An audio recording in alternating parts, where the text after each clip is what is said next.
Hello everyone, welcome to Everything Arsenal, second video of the day. In the first one, we covered the latest in terms of Arsenal's plans for the summer transfer window according to Sammy Mockbell, and also the latest in terms of the injury news. In this one, we'll be talking about more transfer news.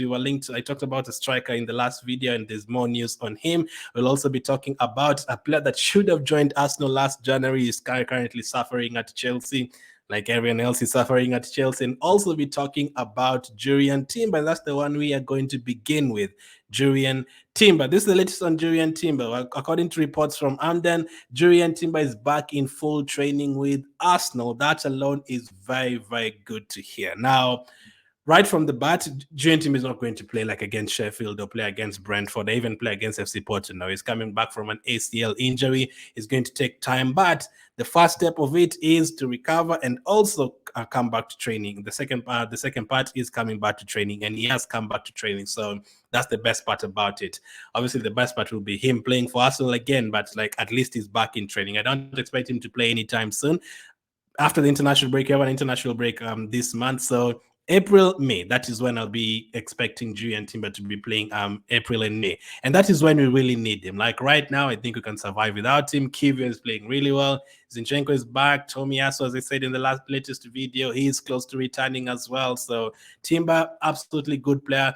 Like, it was so unfortunate. I remember when he got that injury, I was absolutely devastated. Like, I came live and I was absolutely devastated. Like, he had just seen him for literally like 45 minutes in the Premier League, and then he gets an injury. He was one of our best players the previous week when he played in the Community Shield against Man City. As you can see there, he was very, very good in that game. He was controlling everything. And remember, we signed him to play for us as a centre back and as a right back. But in those games, he was playing as a left back against Nottingham and against Man City. And then there's also a couple of games he played in preseason, I think against Barcelona and Man United. I think against Man United he played at right back or something in preseason. Like, that is another versatile player that we have, another player who can play numerous positions on the pitch. And we were very unlucky to lose him like right at the beginning of the season. He didn't even finish a full game for Arsenal. And I think that kind of destroyed Arteta's plans, I guess, for what he was planning at the beginning of the season, because getting a player injured like that in the very first game, and we weren't at that time. We thought maybe you can go and get another player right before the window closed, but I don't think it was possible because you had already planned for this player to do this and do that in your team, and then he gets injured and you have to change your plans up. And we had to I don't know if Partey started at right back in the first game, but then after the second game, the third game, we were playing Partey at right back, Gabriel was on the bench, like different things. I don't know, like it was all over the place after that, or even during that game. But having Timber back will be a huge boost for us, especially at the end of the season. He's the only one that will be remaining, because everyone else, the likes of Zinchenko, Tomiyasu, we're expecting them back like this week and next week as well. All of them should be back. But for Jurrien Timber, it's a very, very serious injury. We didn't really expect him to be back anytime soon. So if he can at least play, 5-6 games for us this season, that would be a huge, huge benefit. Now, Arteta was asked about him in the press conference, was it like this past weekend? And this is what he had to say on the Jurrien Timber injury. He was asked whether Jurrien Timber is going to play for us anytime soon, and he said, I really hope so. He's doing really well, and we'll start to do some bits with us in the next week or so. And he actually has. So he actually has started doing some bits with the team this week. Mikel Arteta, whether Arsenal defender Jurrien Timber will return this season. Yeah, that's what he had to say about when he was asked that question. He said that he will start doing some bits with us this week and or next week, which is this week. So he has started doing some training with us, which is very, very welcome. This will be huge. Like, for us to be able to keep so many clean sheets, we've kept like 10 clean sheets in the Premier League. In the Champions League, we've kept a clean sheet in every single home game. We've controlled games so well. The inverted thing now, Zinchenko is a very good in inverting in the team. Ben White has even been doing it. He did it against West Ham. Kivia has been overlapping very, very well. Timber is one of the guys that can really play for us, the inverted thing. And I think like when he got injured and Zinchenko also gets injured, like it kind of destroys what is planning in terms of playing an inverted fullback and all that. But having him back, that will give us so many different ways of playing as well. That will be a different way of playing. Like we can have Timber playing at right back and coming into midfield, and basically have Ben White, Saliba, and Gabriel. He can do that. He can have Timber playing at left back and inverting from that side, and then have I don't know, Tomiyasu at right back. Depending on the kind of game, we can approach all of those games differently and with different players. Timber could be one of them. Zinchenko can be one of them. Tomiyasu, Ben White, like having all those different options in the team, that will be very welcome. And in terms of controlling the game and just defending well and keeping clean sheets and all that, if we add Timber and Tomiyasu to that, I don't think any team will score against us, because right now it's already impossible with Kivio, Gabriel, Saliba, Ben White, and Rice in front of them. Now imagine if you have Timber there as well, and on top of that you have Thomas Partey there as well, and you have Tomiyasu there as well. That would be absolutely crazy having all of those players back in the team. Like in terms of control and just not conceding goals at all, I think we can even keep, clean sheets from April to May, like every single game. That would be crazy. And these days, let's say Ben White gets tired, you don't really see anyone you can bring, because you can't really bring Cedric when you're losing 2-1. I don't think he has that like he's slightly older as well in terms of quality. Is not on the levels of Ben White and Tomiyasu and those guys. But imagine you have those guys on the bench. Ben White gets tired, you have Tomiyasu.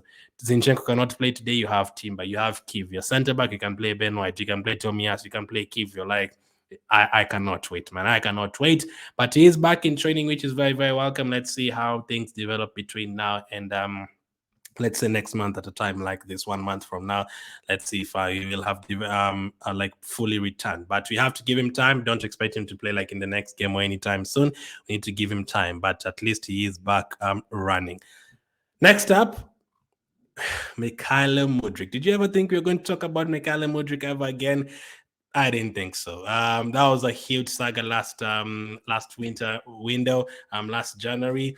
He's a player that we really wanted, and at that time it was very exciting because Arsenal never really signed a player for 100 million. That was way before the Declan Rice thing and all that. Before we were really linked to Caicedo. We were linked to Caicedo that January transfer window as well, but we didn't get him. So Mykhailo Mudryk was the one that we were looking at, like, wow, are we actually going to sign Mykhailo Mudryk? He had just shined in the shined or shown. Which one is it? Is it shown? I think it's shown, right? He was really, really good in that season's Champions League group stage, and he was looking really good, and we were very excited to sign him. That January transfer window, it was looking really, really likely that we were going to be the ones to sign him. He was looking very excited. He was sounding very excited to join Arsenal, and no one would have known that he would have ended up joining Chelsea. Now, in terms of the deal, we ended up benefiting because, Trossard ended up joining Arsenal, and so far between last year and now, Trossard has been way, way better than Mudryk by far. Chelsea and Mudryk have not worked out at all. That deal has not worked out for them at all. In terms of performances last season, this season, Chelsea has been a calamity since before he had joined, but since he joined, it's even been worse. They just lost the other day, and when they conceded the goal, you could tell like they were like kind of blaming him and all that. The rest of the players, it was crazy. So this is the latest news on Mykhailo Mudryk, according to Team News and Ticks and The Athletic. And these guys are very reliable in terms of news. They are very, very reliable. And this is what they had to say. Mykhailo Mudryk was in tears on the phone to Arsenal, asking them to do something as he was on his way to the airport following his collapsed transfer to Arsenal. He was crying. He was in tears. He did not want to go to Chelsea, man. Like, he was in tears. He wanted to play for Arteta. He wanted to play next to Saka and Martinelli. He did not want to go and play with those random players at Chelsea. He wanted to play with these big players that are at Arsenal, the Sakas and the Odegaards. You cannot blame him. Now, when you start hearing stories like this, don't be surprised if he ends up being an Arsenal player. When you start hearing things like this, and Arteta do really admired him. I don't think they've stopped admiring him 1 year later, because even for Havertz, Arteta admired him the time Havertz was at Leverkusen, and then 4 years later, he still ended up signing him. So do not be surprised if he ended up joining us. So that would be absolutely crazy. Listen, Chelsea, 10 million. You have a problem with Reece James and all that. We'll give you a right back. We'll add you a right back there, Cedric. We give you money plus a right back, Cedric. Experience. You're crying about Chelsea not having experience. You're going to give you Cedric, full of experience, a Euro winner, Euros winner, and he's done everything. He's played for Southampton, played for Arsenal. He's been really good. So you can have him at Chelsea, and we can also add you 10 to 15 million, and then that is a deal. So according to Team News and Ticks as well, according to his tweet, Arsenal's understanding that the player was devastated. When someone calls you in tears as they are on the way to the airport in tears, saying, "Can't you do something? I want to play for you," I'd probably understand they were devastated too. So looks like he really, really wanted to play for Arsenal, and it has not worked out for him.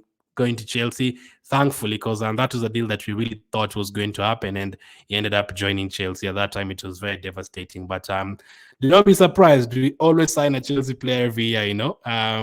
This season Havertz, last season Jorginho, the previous season. The previous 2 seasons, Willian, check, Gallus. There's so many players that you signed from all of those teams. So don't be surprised if Mudryk ended up joining Arsenal. Would you take him? Would you take Mudryk to Arsenal for, like, if they said 30 million? Would you sign him? Let me know. The last one is Gyökeres. We talked about him in the last transfer video. And this is the latest according to scouts attending. Arsenal scouts are confirmed to be present at the game between Sporting and Benfica tomorrow. The most probable reason. Victor Gyökeres. So that could be the reason why they're there. Probably the reason. I mean, the other reason could be, Sporting and FC Porto, Sporting and Benfica, the ones that are, compete with FC Porto. Maybe we need some ideas in terms of beating them. But Gyökeres, his stats this season, 40+ goal contributions already. It's crazy. Double figures in terms of goals, close to 30 goals already. Double figures in terms of assists. He's an all-round player. He's played in the Championship. He's played in England before, not the Premier League, but the Championship. So would you guys take him? That is a player that I definitely take. Like, if you sign a player like this, I think it takes it to the next level. Right now, last season we were able to break the record in terms of scoring goals for us in the Premier League history. This season we've scored 60 something already. It could easily get to 80. I think it's going to get to 80. So if we can score that number of goals without a striker, because Jesus is usually injured anyway, and Kete does not play games for us. If you can get 80 to 90 goals without a striker, imagine getting a striker. We'll be talking about 100, 110 goals, which will just be absolutely insane. So that's the latest in terms of news. Remember, I did an earlier video breaking down more on Gyökeres and the other strikers that we are linked to. And we also linked to a winger and some other transfer plans ahead of the summer transfer window. Who knows? Maybe Mykhailo Mudryk is the winger that we are going to get. It's going to be, just imagine, Mykhailo Mudryk back at Arsenal. And it will be crazy. I don't know. I know some people will not be happy that, like, why are you signing a Chelsea flop again? And then some people will be like, listen, it's only 1 year. We wanted him last year. Nothing has really changed. Bring him back, because his confidence is shattered. Absolutely shattered. Like, you cannot even compare, because people are still comparing him to Havertz and stuff. Havertz is not short on confidence right now. You can see he's enjoying himself. He's smiling. Since he joined Arsenal, he's been smiling. When he was at Chelsea, he was not smiling at all. And Mudryk is the same. He's not looking happy at all at Chelsea. It's like he's totally, like, out of there. In his head, he's out of there. Yes, his body is there and all that, but his minds are completely out of there. So let's see what happens with that, and maybe a surprise deal for Mudryk. Let us see. So thank you for watching. Make sure to check out the earlier video. I'll link it up in the end screen if you're watching on YouTube. Thank you for watching, and I'll catch up with you on the next one.